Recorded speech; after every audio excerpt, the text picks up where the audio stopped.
turun-temurun diceritakan oleh kakek saya. Kakek saya tinggal di desa Tanah Bulan, tidak jauh dari rumah saya. Saya senang sekali jika kakek bercerita. Teman-teman ingin tahu? Beliau bercerita bahwa pada zaman dahulu kala, desa Tanah Bulan ini adalah merupakan hutan yang sangat lebat. Hutan ini hampir semua ditumbuhi oleh bambu hulu atau dalam bahasa Maduranya pereng hulu. Masyarakat sekitar takut untuk memasuki hutan tersebut karena terkenal dengan keangkerannya. Di hutan tersebut hiduplah seorang nenek-nenek yang bernama Buyut Sinah, atau orang desa mengatakan Cuk Sinah. Beliau adalah orang yang sangat dihormati karena sangat taat beribadah dan juga alim. Cuk Sinah juga senang menolong orang. Beliau juga tinggal seorang diri tanpa sanak saudara yang menemani. Diceritakan bahwa selain Cuk Sinah tidak ada yang berani menempati hutan ini. Hutan ini dihuni oleh makhluk halus yang bernama genderuwo. Genderuwo adalah makhluk halus yang mempunyai tubuh besar dan juga seram. Genderuwo juga ditakuti karena giginya memiliki taring. Serem! Seringkali para genderuwo menggoda Cuk Sinah. Akan tetapi dengan keimanan dan juga ilmu beliau, prajurit genderuwo kalah. Mereka pun melapor kepada Raja Genderuwo bahwasanya ada seorang nenek-nenek yang kuat dan berilmu tinggi di pinggiran hutan.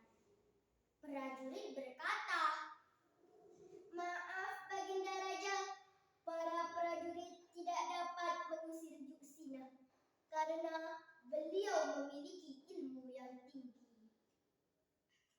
Sang raja pun bertanya, "Siapa dia? Berani-beraninya mengalahkan prajuritku?"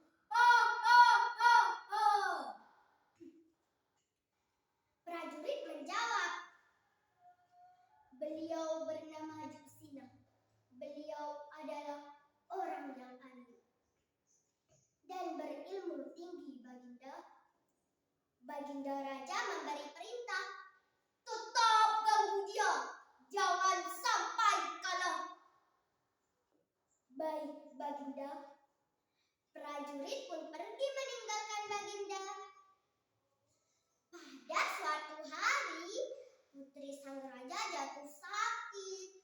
Sakitnya semakin hari semakin parah.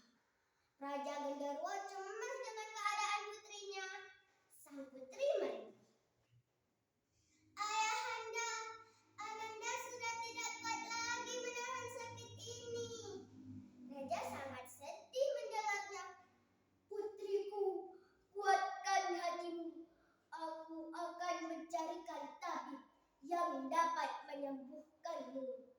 Apapun pasti kulakukan demi kesembuhanmu." Akhirnya raja mengadakan sayembara dan mengumumkan sayembara tersebut pada seluruh rakyatnya. "Wahai rakyatku, hari ini putriku sakit keras.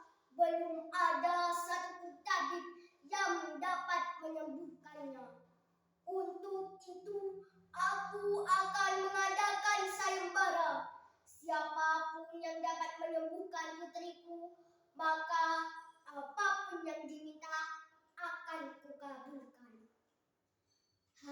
berganti hari. Akan tetapi tak ada yang bisa menyembuhkan putri Raja Genderuwo.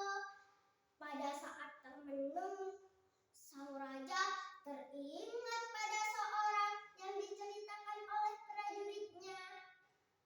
Manusia yang memiliki ilmu tinggi diutuslah panglima untuk membawa Jursina ke kerajaan. Dalam sekejap sampailah Jursina di hadapan raja. Raja Genderuwo berkata, "Hai manusia, jika kamu bisa menyembuhkan putriku, aku akan mengabulkan apapun yang kamu minta." Jursina menjawab, "Baiklah, dengan izin Allah, aku akan berusaha mengobati putrimu. Tapi dengan satu syarat." "Apa itu?" "Apapun persyaratanmu, pasti aku penuhi," jawab sang raja. "Baiklah kalau begitu. Jika aku bisa menyembuhkan putrimu, kamu harus berjanji akan mencabut semua bambu hulu yang ada di hutan ini.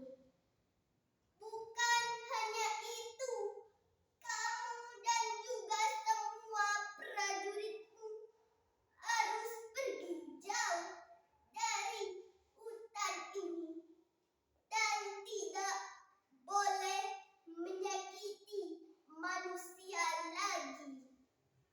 Sang raja pun menyanggupi semua permintaan Jursina.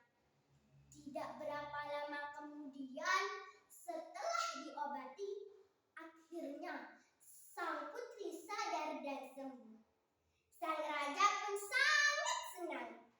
Sang putri langsung menghadap raja dan berkata,